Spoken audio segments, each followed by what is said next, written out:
Amados hermanos del grupo Edificados en la Palabra y amigos que el día de hoy nuevamente el Señor nos ha permitido la oportunidad de abrir nuestros ojos y poder experimentar las bendiciones de nuestro Dios, que es la vida, la salud, la familia, un trabajo. Quizás usted se está preparando para dirigirse al trabajo. Y eso es una gran bendición. Bien, queridos hermanos, les saludo en el amor de Cristo, paz a vosotros. Desde México, les saluda a su hermano en Cristo, Marcos Tejeda. Bien, queridos hermanos, siguiendo el eslogan Conociendo a Jesucristo, en esta segunda semana, el tema de hoy que nos compete se titula Esposo. Tenemos una base bíblica a la cual es importante, recuerde que reflexionar la palabra es poder abrir nuestra mente, nuestro corazón, para que el Señor en su poder de su Espíritu toque la fibra más dura como la más sensible y Él pueda hacer conforme a su voluntad lo que es necesario para nosotros. La palabra de Dios, hermanos, en Mateo capítulo 9, versículo 15, dice a la letra lo siguiente. Jesús le dijo: ¿acaso pueden los que están de bodas tener luto entre tanto que el esposo está con ellos? Pero vendrán días cuando el esposo les será quitado y entonces ayunarán. Palabra de Dios, hermanos. Siguiendo la temática de conocer a Jesucristo, debemos dar seguimiento a uno de los posibles adjetivos de los nombres de Jesús, y este es Jesús como esposo. Quiero comenzar aclarando que el contexto bíblico de nuestra base bíblica se refiere al ayuno, desde el versículo 14 al 17. Sin embargo, estaremos reflexionando y explicando el por qué nuestro Señor Jesús menciona esta palabra esposo. Y fíjense bien, hermanos, debemos notar que el versículo comienza con una pregunta, diciéndole a Jesús, aquellos hombres que eran discípulos de Juan el Bautista o aquellos que también decían ser discípulos. Y fíjense, hermanos, que esta pregunta lo hace de una manera así concreta. ¿Por qué no se realiza esta acción, esta costumbre, este ritual que ellos acostumbraban, los judíos, en especial los fariseos, que era el ayuno? Esto, hermanos, nos deja ver brevemente que entre discípulos y no discípulos se miraban con egoísmo. ¿Por qué? Bueno, algunos se miraban con soberbia de que lo hacían mejor que otros, o quién lo hacía y quién no lo hacía, de tal forma que quien lo cumpliera fuese más por obligación, fuese más por quedar bien delante de los demás, e inclusive sentirse superior a los otros, que hacerlo de convicción y con fe, y sobre todo, hermanos, de una fiesta, de un gozo, de una alegría. A veces se caía en la simplemente religiosidad. Hoy en muchas de nuestras comunidades de fe podemos llegar a caer en la misma acción de religiosidad. Cuando miramos cómo son los demás, su música, su vestimenta, sus actos litúrgicos, de tal forma que se hace más por quedar bien o ser presuntuoso, disfrazando lo sacro y lo reverente, y que en verdad hacerlo de corazón. Y usted me dirá por qué. Bueno, hermano, yo quisiera que usted se preguntara ¿cuántos problemas no hay en su congregación? Hágase esa pregunta: ¿cuántos problemas no hay en mi congregación? Ahora, ¿cuáles han sido o son los motivos de esos problemas? Y si usted lo hace más personal, poniéndose el dedo, señalándose a uno mismo, la pregunta más directa sería: ¿por qué no he dejado de ser lo que soy en este momento? Y hablo de aquellos que quizás somos mentirosos, somos deshonestos, somos mal hablados, somos religiosos, somos desleales, somos egoístas, inclusive indiferentes con los demás, somos fríos. La respuesta es muy simple. La respuesta a todo esto es porque Jesús no reina en nuestro corazón. Fíjese bien, de acuerdo a nuestro texto, para los judíos en los tiempos de Jesús, nuestro Señor, la limosna, la oración y el ayuno eran los tres grandes pilares de una vida religiosa, de una vida de relación con Dios. Sin embargo, el ayuno judío se describe más concreta y un poco más explícita cuando se reflexiona el pasaje de Mateo 6, 16 al 18. Pero regresando, hermanos, nuevamente a nuestro texto, cuando le preguntaron a Jesús por qué no practicaba el ayuno, ni él ni sus discípulos, él respondió, hermanos, con una ilustración gráfica.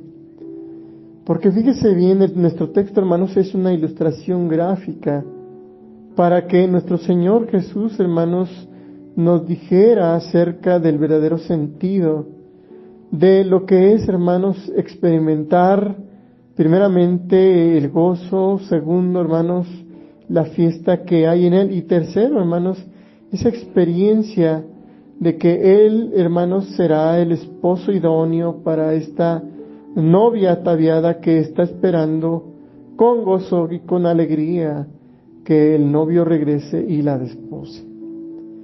En la Biblia de los hermanos se hace constar una nota que estas bodas, hermanos, que se dice en el texto, en el original dice los hijos del tálamo nupcial. Esta expresión, hermanos, da un claro sabor del verdadero sentido de lo que quiere decir el texto. Y por eso, hermanos, digo que es una ilustración gráfica y es tiene un sabor muy rico de lo que es este texto, porque habla acerca de las bodas judías. Fíjese bien, una boda judía era una ocasión de fiesta extraordinaria. Fíjese bien lo que estoy diciendo. Una boda judía era una ocasión de fiesta extraordinaria. Al menos voy a describir dos características. La primera, hermanos, es que cuando el amigo del esposo, entre los judíos era claro el concepto, porque el amigo, hermanos, le correspondía actuar como un mediador para realizar los arreglos de la boda y reunir al novio con la novia. Su misión terminaba una vez que escuchaba la voz de júbilo del novio al comprobar que le habían presentado una novia virgen. A partir de ese momento, el amigo del novio debía retirarse discretamente y el esposo disfrutaba de su amada. Es decir, hermanos, para ellos lo que hoy en la actualidad es la luna de miel, para ellos, hermanos, había una preparación, una buena planeación, hermanos. Y parece ser que es de un momento a otro, pero no, hermanos, llevaba años. Inclusive algunos padres podemos ver en la Biblia, allí en Génesis 24, cuando está Raquel, hermanos, se puede decir, es pedida de mano. Hay un sinfín de espacio de explicación de lo que era, hermanos, la preparación de una boda. Entonces, hermanos, en el tiempo antiguo, los padres, hermanos, desde muy pequeños pactaban quién se iba a casar con sus hijos. Pero para eso, hermanos, el amigo del novio, del esposo, obviamente, hermanos, hacía una preparación tremenda en buscar a la persona idónea, la familia idónea, por muchas situaciones que, bueno, nos llevarían mucho tiempo, en el caso de la familia, en el caso del estatus económico, inclusive del estatus religioso, ¿no? Hoy en día, hermanos, pues no, se respeta la decisión de cada uno. La mayoría se trata de casar por amor, por decisión y por otras cosas, e inclusive también hasta por el interés. Pero, hermanos, a lo que vamos es que una de las características de las bodas judías, hermanos, era una ocasión de fiesta extraordinaria. Era tan anhelado, hermanos, el estar con el esposo, con la esposa, el día de su boda. Porque en ese día, hermanos, podían disfrutar de sus seres amados, de su cercanía. Ahí viene la segunda característica de una boda judía, hermanos. Fíjense, una de las características era que la pareja de recién casados no se iba a su casa para pasar la luna de miel, sino durante una semana después de la boda tenían la puerta abierta a sus visitantes. Al esposo y a la esposa se los trataba y inclusive se les dirigía la palabra como un rey, como una reina. Se les trataba de tal forma, hermanos, que durante esas semanas sus amigos íntimos practicaban o participaban con ellos de alegría y de la fiesta. Sus amigos íntimos se llamaban los hijos del tálamo nupcial. Por eso lo mencionaba hace rato de la Biblia del oso, donde menciona esta expresión. En tales ocasiones tenía en la boda, hermanos, aparte de los amigos, de los seres íntimos, en ciertas ocasiones también había gente pobre y sencilla. Estas personas, hermanos, eran invitadas para que tuvieran alegría, regocijo, fiesta, abundancia, que quizá a lo mejor no se les volvería a presentar otra vez en su vida. Se da cuenta, hermanos, que había una cierta inclusión a toda aquella gente que estaba cercana a la pareja, a los novios. Así que digo esto, hermanos, porque Jesús se compara aquí, hermanos, diciendo el texto, se compara a sí mismo con el esposo y los discípulos como los amigos íntimos del esposo. Ahora, ¿cómo podría, hermanos, una compañía así estar triste y lúgubre? O en este caso, hermanos, como dice nuestro texto, ¿cómo puede estar en una boda o haber luto tanto el esposo esté con ellos? De ninguna manera, hermano. Muchos de nosotros hacemos cosas por rutina, ya mecánicamente o automáticamente. Lo hacemos, hermanos, de manera inclusive urgente. Hacemos lo que más nos surge, pero no lo que es realmente importante. Una boda, hermanos, era una ocasión propicia para la fiesta extraordinaria. Y el ayuno, hermanos, no era propicio para tener, hermanos, una carga, tener algo forzado, obligatorio, sino era, hermanos, la mayor fiesta de la vida de un creyente. Por eso, hermanos, quiero dar 3 grandes ideas acerca de este pasaje. Este pasaje, hermanos, nos dice que estar con Jesús es estar de fiesta.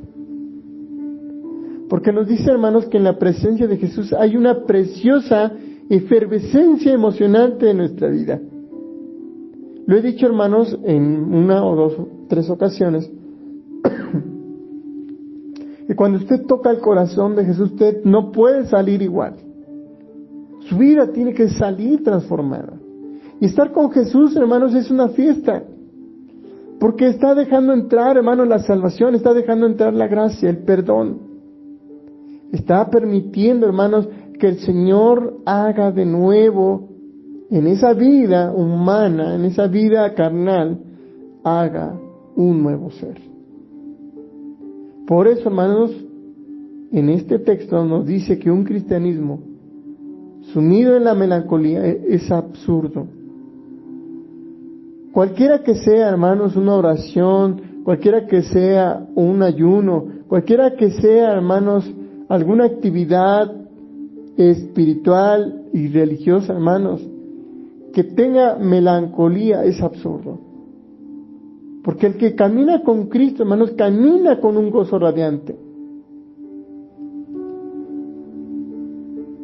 Si usted se imagina, hermanos, aquellos hombres, el texto, hermanos, comienza con un hombre paralítico. Imagínense un hombre paralítico, hermanos, no tenía la capacidad de salir de su situación, porque parálisis espiritual o esta expresión teológica, hermanos, de parálisis es la incapacidad, hermanos, de salir de nuestro contexto, de nuestra vida, de nuestra carne y dar el paso, hermanos, de aceptación y decisión de que Jesús viva en nuestra vida.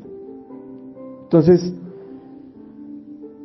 el que camina con Cristo, hermanos, camina con un gozo radiante. Aquel hombre paralítico, hermanos, cuando es sanado por Jesús, lo primero, hermanos, que se le pide, en el caso del Evangelio de Marcos, hermanos, es que se quede callado. Y ese hombre hace todo lo contrario. ¿Por qué? Porque no puede, hermanos, de ninguna manera ocultar el gozo que trae dentro de él. Otra idea, hermanos, del pasaje es que nos dice que ninguna alegría, hermanos, dura para siempre. Para los discípulos de Juan, hermanos, había llegado un tiempo de aflicción, porque Juan estaba en la cárcel. Ese tiempo de dolor le llegaría inevitablemente a los discípulos de Jesús.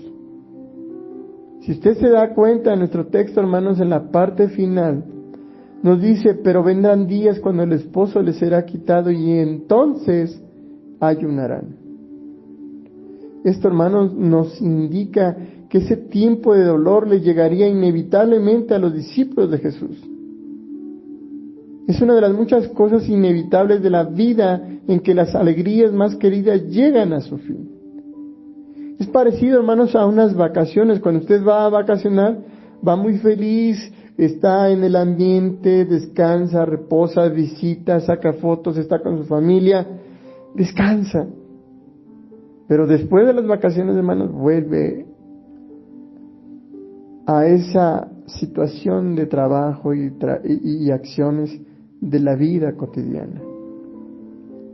Pero déjenme decirles algo, hermanos. Decía un filósofo, cuando estás besando a tu niño, dile, tienes que morir un día.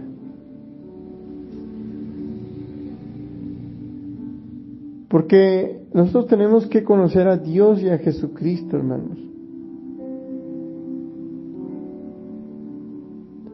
Y ese día que usted conozca a Dios y a Jesucristo, usted va a morir.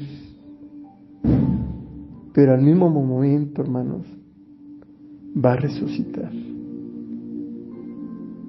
Y esa resurrección, hermanos, es la premisa de lo que será en el futuro. En otras palabras, hermanos, el día que muera nuestro ser humano, nuestra carne, y viva Jesús, hermanos, usted ya no tendrá tristeza o ya no vivirá en tristeza. Porque entonces esa tristeza será subsanada, hermanos, por Cristo. Porque en Jesús, hermanos, es el mismo ayer, hoy y para siempre. Solo Dios, hermanos, permanece inmutable entre todos los azares y avatares de la vida. Las más preciosas relaciones humanas tienen que acabarse algún día, pero el gozo del Señor, hermanos, dura para siempre. Y si lo tenemos en nuestros corazones, nadie nos los podrá quitar. Dice Romanos 8, verso 28 en adelante, hermanos, ¿quién nos puede separar del amor de Cristo? La muerte, lo alto, lo profundo, enfermedades. ¿Qué nos puede separar? Nada nos puede separar del amor de Dios, porque en Cristo somos más que vencedores. Y esto, hermanos, entonces nos llena de gozo. Y ese gozo, hermanos, dura para siempre. Por lo tanto, hermanos, la tercera idea, hermanos, es que el Señor, a través de este texto, nos deja un desafío. Puede que en aquel momento los discípulos no lo vieran, pero Jesús les estaba diciendo: estáis experimentando el gozo que produce el seguirme. Pero Jesús también al mismo momento decía: podréis también superar la prueba, la lucha, el sufrimiento de la cruz de un seguidor, de un cristiano, de un discípulo. Porque la vida cristiana, hermanos, produce gozo, pero también al mismo momento conlleva sangre, sudor y lágrimas. Y estas no se pueden disipar. Usted no puede experimentar el gozo, hermanos, si no tiene claro o es consciente también de lo que conlleva ser un discípulo. Porque el gozo cristiano, hermanos, también significa que debemos soportar de todas maneras, hermanos, aquellas situaciones adversas. Pero lo que llena de gozo, hermanos, es que Jesús está a nuestro lado. Así que Jesús dice: ¿estáis preparados todos para dos cosas? Para el gozo cristiano y la adversidad cristiana. Porque si es así, hermanos, entonces nosotros, hermanos,